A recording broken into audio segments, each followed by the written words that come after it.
Friends, welcome back to my channel facts and mini Hindi.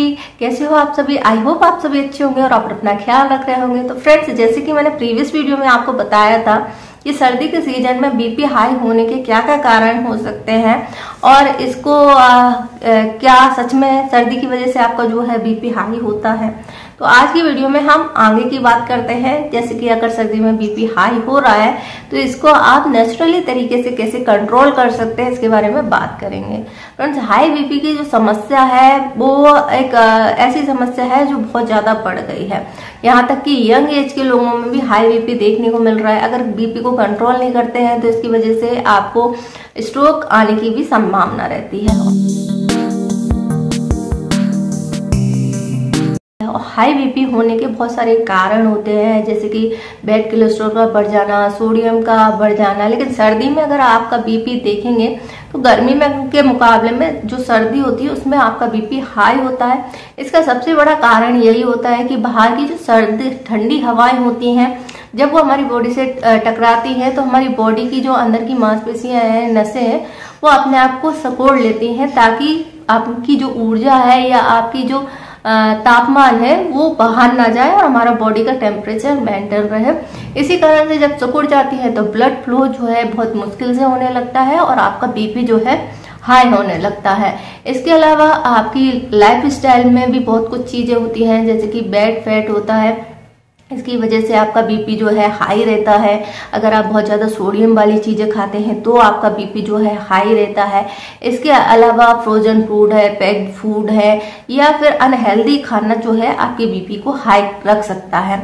तो ये बहुत सारे रीजन होते हैं, इसके कारण से आपका जो है बीपी हाई होता है। इसके अलावा सर्दी के सीजन में आपकी फिजिकल एक्टिविटी कम होती है, आप बंद एरिया में रहते हैं, एक्सरसाइज वगैरह कम करते हैं, इसके कारण से भी आपका बीपी जो है हाई हो जाता है।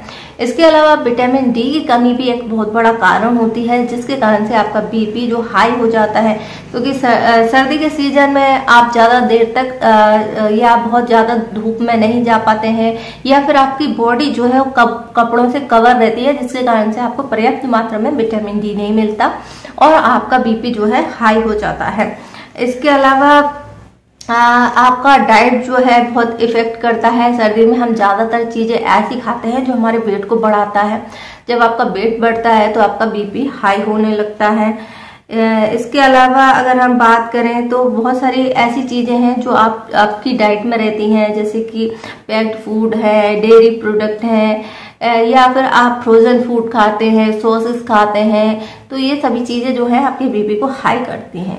अगर हम बात करें बीपी को नॉर्मली कंट्रोल करने की, तो ऐसी बहुत सारी चीज़ें हैं जिन्हें आप डेली रूटीन में खा सकते हैं और नॉर्मल तरीके से आप अपने बीपी को कंट्रोल में कर सकते हैं। थोड़ी सी डाइट और थोड़ी सी एक्सरसाइज के साथ में आप बिना किसी मेडिसिन के भी अपना बीपी कंट्रोल कर सकते हैं। देखिए फ्रेंड्स, साबुत अनाज हैं जो फाइबर रिच फूड है या वेजिटेबल्स हैं, बहुत अच्छी होती हैं बीपी को कंट्रोल करने के लिए और इनको आप अपनी डाइट में शामिल कीजिए, जिससे आपका बीपी जो है कंट्रोल में रहे। सबसे पहले हम बात करते हैं गहरे हरे पत्ते वाली सब्जियों के बारे में जो आपके बीपी को कंट्रोल करती हैं, क्योंकि इसमें जो है पोटेशियम अच्छी मात्रा में होता है जो कि आपकी बीपी को कंट्रोल करने में मदद करता है। नंबर 2 पे आते हैं खट्टे फल, यानी विटामिन सी से भरपूर जो फल होते हैं, संतरा है, अंगूर है, नींबू है, ये आपके बीपी को कंट्रोल करने में मदद करते हैं। इनमें एंटीऑक्सीडेंट अच्छी मात्रा में होता है और साथ ही आपके नसों के अंदर जो सूजन आती है उसको कम करने का काम करते हैं। जब सूजन कम होती है तो आपका ब्लड फ्लो अच्छा होता है और हार्ट को ज़्यादा प्रेशर देने की जरूरत नहीं पड़ती है। इसके अलावा लहसुन अपनी डाइट में शामिल कीजिए। लहसुन में एलिसिन नामक एक पदार्थ होता है जो कि आपके बीपी को कंट्रोल करता है। साथ ही साथ ये लहसुन जो होता है आपकी बॉडी में होने वाली सूजन को कम करता है, जिसके कारण से ब्लड वेसल्स को आराम मिलता है और आपका ब्लड फ्लो अच्छा होता है। इसके बाद आती है साल्मन फिश। अगर आप नॉनवेज खाते हैं तो साल्मन फिश को अपनी डाइट में शामिल कर सकते हैं। इसमें ओमेगा 3 फैटी एसिड्स अच्छी मात्रा में होते हैं जो कि हार्ट के लिए भी अच्छे होते हैं और बीपी को भी अच्छे से कंट्रोल करते हैं। इसके बाद आता है अनार, पोमोग्रेनेट, जो कि अनार के जो दाने होते हैं उनमें एंटीऑक्सीडेंट अच्छी मात्रा में होता है और ये हार्ट हेल्दी होता है। इसमें पॉलीफिनोल्स होते हैं जो कि हार्ट की हेल्थ के लिए बहुत अच्छे होते हैं और ये आपकी नसों की सूजन को कम करता है, जिसके कारण से आपका बीपी जो है कंट्रोल में रहता है। इसके बाद नेक्स्ट चीज होती है ओट्स या साबुत अनाज जो होते हैं, इनमें फाइबर अच्छी मात्रा में होता है और कोलेस्ट्रॉल का जो बैड लेवल है उसको कम करने में मदद करते हैं, जिसके कारण से आपका बीपी हाई होता है। यदि आपका बैड कोलेस्ट्रॉल कम होता है तो आपका बीपी जो है नॉर्मल होने लगता है।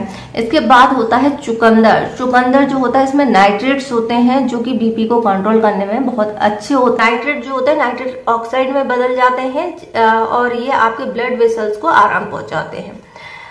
इसके बाद होता है ग्रीक योगर्ट। योगर्ट आप ले सकते हैं जो कि लो फैट वाले होते हैं, उनका इस्तेमाल कर सकते हैं। डेयरी प्रोडक्ट्स का आप इस्तेमाल कर सकते हैं लो फैट वाले।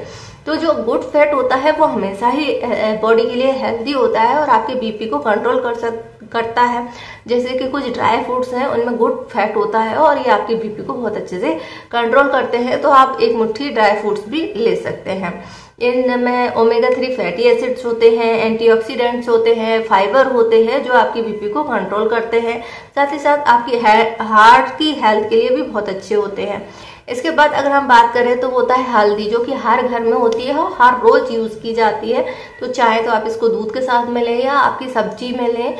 जो हल्दी होती है आपकी बॉडी में होने वाली सूजन को कम करती है और जिसके कारण से ब्लड फ्लो अच्छा होता है और आपकी हार्ट को ज्यादा मेहनत नहीं करनी पड़ती और बीपी कंट्रोल में रहता है। तो ये सभी चीजें हैं जो आप अपनी डाइट में ले सकते हैं और अगर आप इनको सर्दी के सीजन में यूज करते हैं तो आपका जो हाई बीपी समस्या है वो कंट्रोल में आ जाती है और आपका बीपी जो है नॉर्मल रहने लगता है। जिन लोगों को बीपी की समस्या नहीं भी है वो भी ये सब चीज का यूज कर सकते हैं, क्योंकि सर्दी में सभी की बॉडी जो है एक ही तरीके से रिएक्ट करती है, तो थोड़ा बहुत फ्लक्चुएट होता है, आपका बीपी थोड़ा सा बढ़ सकता है। तो आप इन सब चीजों को अपनी डाइट में जरूर शामिल करें और अपने बीपी को नॉर्मली तरीके से कंट्रोल करें। वीडियो की जानकारी कैसी लगी हमें कमेंट्स में बताइए और वीडियो की जानकारी अच्छी लगी है तो वीडियो लाइक कर दीजिए, हमारे चैनल को सब्सक्राइब कर लीजिए और हमें सपोर्ट कीजिए। हमें इंस्टाग्राम पे फॉलो कर सकते हैं। इससे जुड़ा हुआ और कोई क्वेश्चन है तो आप हमसे पूछ सकते हैं। वीडियो देखने के लिए आपका धन्यवाद।